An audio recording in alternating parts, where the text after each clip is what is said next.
ವೀಕ್ಷಕರೇ, ಈ ವಿಡಿಯೋವನ್ನ ನೋಡಿ ಸುಮ್ಮನಾಗಬೇಡಿ.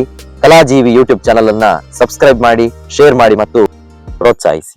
ನಮ್ಮ ಚಾನೆಲ್ ಅನ್ನು ಸಬ್ಸ್ಕ್ರೈಬ್ ಮಾಡಿ ಪ್ಲೀಸ್.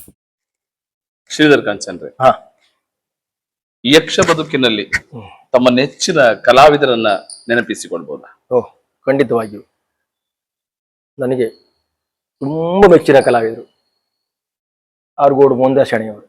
ಅವ್ರ ಪಾತ್ರ, ಸೌಮ್ಯ ಪಾತ್ರ ನನಗೆ ತುಂಬ ಇಷ್ಟ. ರಾಮನಿರ್ಬೋದು, ವಿಕ್ರಮನು, ಇಂಥ ಪಾತ್ರಗಳಲ್ಲಿ ತುಂಬ ಇಷ್ಟ. ಅವ್ರು ಬಿಟ್ಟು ನನ್ನ ಮೆಚ್ಚಿನ ಕಲಾವಿದರು ಅವರು. ಆಮೇಲೆ ಯಾಜಿಯವರು ಹೌದು, ಕೊಂಡುಕುಳಿಯವರು ಹೌದು. ಹಾ, ಸ್ತ್ರೀ ವೇಷ ನಾನು ಮೆಚ್ಚುವುದು ಹೆಚ್ಚಾಗಿ ಭಾಸ್ಕರ ಜೋಶಿ ಅವ್ರನ್ನ. ತುಂಬ ಇಷ್ಟ ಅವ್ರ ವೇಷ ನೋಡಿದ್ರೆ ನನಗೆ. ನನ್ನ ಮೆಚ್ಚಿನ ಕಲಾವಿದರು ಅವರು. ಕಲಾವಿದ. ತಾವು ಆರ್ಗೋಡು ಮೋಹನ್ದಾಸ್ ಶೆಣೆಯವರನ್ನು ತಮ್ಮ ಮೆಚ್ಚಿನ ಕಲಾವಿದರು ಅಂತ ತುಂಬಾ ಮನಸ್ಸಿಂದ ಹೇಳಿದ್ರು. ಹೌದು. ಆಗ ಹೇಳಿದ್ರಿ ತಮ್ಮನ್ನ ಯಕ್ಷಗಾನದ ರೂಪವಾಗಿ ಮಾಡಿದಂತಹ ಕಲಾವಿದರು, ಗುರುಗಳೇ ನನಗೆ. ಅವರ ಜೊತೆ ವೇಷ ಮಾಡಿದಂತಹ ಅನುಭವನ ಹಂಚ್ಕೊಳ್ಬಹುದು. ಅವ್ರ ಜೊತೆ ತುಂಬಾ ವೇಷ ಮಾಡಿದೆ ನಾನು. ಅದರಲ್ಲಿ ಬಹಳ ನೆನಪಿಸಿಕೊಳ್ಳುವುದು ಕಂಸ ದಿಗ್ವಿಜಯ ಪ್ರಸಂಗ. ಅದರಲ್ಲಿ ಅವರದ್ದು ಮಾಗದ, ನನ್ನದು ದಿಗ್ವಿಜಯ ಕಂಸ. ಹಿಂಗೆಲ್ಲ ಸಂಭಾಷಣೆ ನಡೀತಾ ಇತ್ತು. ಒಂದು ಸಂಭಾಷಣೆಯಲ್ಲಿ ನಾನು ಕೇಳಿದ್ದು, ಅವರು ದೀರ್ಘ ಮೆಚ್ಚಿದೆ ಕಂಸರಾಯ, ಆ ಪದ್ಯಕ್ಕೆ ಮೆಚ್ಚಿದೆ ಮೆಚ್ಚಿದೆ ಅಂದ್ರು. ಮೆಚ್ಚಿದ್ದ ಬೆಚ್ಚಿದ್ದ ಕೇಳಿದ್ದ ನಾನು. ಅಷ್ಟಕ್ಕೆ ಅವರು ರಂಗಸ್ಥಳದಲ್ಲಿ ಸರಿಯಾಗಿ ಒಂದೆರಡು ಮಾತಾಡಿದ್ರು.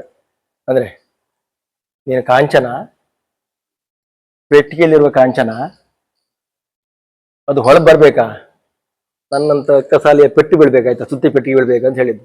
ಅದು ಯಾವ ಕಾರಣಕ್ಕೂ ಇನ್ನೂ ಮರೆಯಲಿಕ್ಕಿಲ್ಲ ನಾನು. ನೆನ್ಪುಂಟದು ನನಗೆ. ಮತ್ತೊಂದು ಇನ್ನೊಂದು ಪ್ರಸಂಗ ಮಾಡಿದವರೊಟ್ಟಿಗೆ, ಅದು ತುಂಬಾ ಕಷ್ಟದ ಪ್ರಸಂಗ, ರಾಮ ನಿರ್ಯಾಣ ಪ್ರಸಂಗ. ಅವ್ರದ್ದು ರಾಮ ಆಗಿತ್ತು, ನನ್ನ ಲಕ್ಷ್ಮಣ ಆಗಿತ್ತು. ಅವರು ದುಃಖ ಮಾಡ್ತಾರೆ ಕೊನೆಯ ಸನ್ನಿವೇಶ. ಅಂದ್ರೆ ಆ ನಿರ್ಯಾಣ ಹೊಂದುವ ಕಾಲದಲ್ಲಿ ಲಕ್ಷ್ಮಣನ ಕಾಲದ ಹೇಳುವ ಸನ್ನಿವೇಶ ಇರ್ತಾರೆ, ಅದ್ಭುತವಾದ ಸನ್ನಿವೇಶ ಅದು.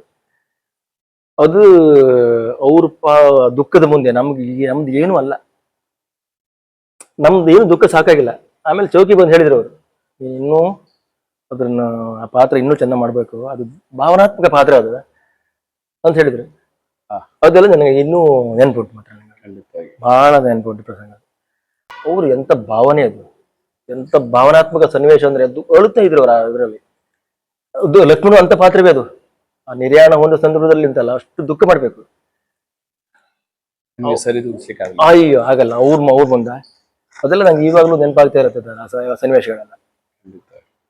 ಅನೇಕ ಬಾರಿ ಕಲಾವಿದರಾಗಿ ರಂಗ ಪ್ರವೇಶಿಸುವಾಗ ಅವರು ಮಾಡಿದ್ದನ್ನು ಒಮ್ಮೊಮ್ಮೆ ಚಿತ್ತಬಿತ್ತಲು ಸ್ಮರಿಸಿಕೊಳ್ಬಹುದು.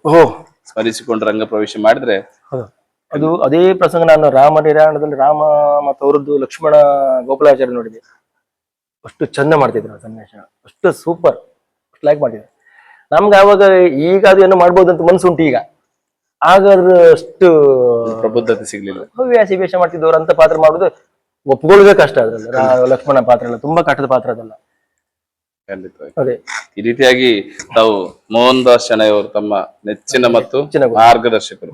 ಒಬ್ಬ ಶ್ರೀಧರ್ ಕಾಂಚನ್ ಎನ್ನುವಂತ ಒಬ್ಬ ಪ್ರಬುದ್ಧ ಕಲಾವಿದರಾಗಿ ರೂಪುಗೊಳ್ಳುವಲ್ಲಿ ಸಾಮಾನ್ಯ ಕಲಾವಿದ, ಪ್ರಬುದ್ಧ ಕಲಾವಿದ ಅಂತ ಹೇಳುವುದಿಲ್ಲ, ಖಂಡಿತ ಸಾಮಾನ್ಯ ಕಲಾವಿದ. ಒಬ್ಬ ಕಲಾವಿದರಿಗೆ ಅವರ ಕೊಡುಗೆ ಡಾಕ್ಟರ್ ವೈ ಚಂದ್ರಶೇಖರ್ ಶೆಟ್ಟರು ಮತ್ತೆ ಆರ್ಗೋಡು ಮೋಹನ್ದಾಸ್ ಶೆಣೆಯವರದ್ದು ಕೊಡುಗೆ ತುಂಬಾ ಇದೆ. ಅವರನ್ನೆಲ್ಲ ಯಾವ ಕಾರಣಕ್ಕೂ ಮಾಡ್ಲಿಕ್ಕಿಲ್ಲ. ಮತ್ತೆ ಬೆಂಗಳೂರಲ್ಲಿ ಶ್ರೀನಿವಾಸ ಆಸ್ಥಾನ ಅಂತ, ನಮ್ಮ ಕರ್ನಾಟಕ ಕಲಾರಕ್ಷೆಯ ಸುದೀರ್ಘ 18 ವರ್ಷಗಳ ಅವ್ರ ಸಪೋರ್ಟ್ ತುಂಬಾ ಇದೆ. ನಾನೊಬ್ಬ ಕಲಾವಿದ ಆಗಿ ರೂಪುಗೊಂಡದ್ದು ಅವರಿಂದಲೂ ಅಂತ ಹೇಳ್ಬೋದು. ಒಬ್ಬ ಈ ಒಂದು ಯಕ್ಷಗಾನ 4 ಹೆಜ್ಜೆ ಮಕ್ಕಳು ಹೇಳಿಕೊಡ್ತೇನೆ, ಕ್ಲಾಸ್ ಮಾಡ್ತೇನೆ ಅಂತ ಹೇಳಿದ್ರೆ ಅದಕ್ಕೆ ಕಲಾದರ್ಶಿನಿಯೇ ಸಾಕ್ಷಿ. ಖಂಡಿತ.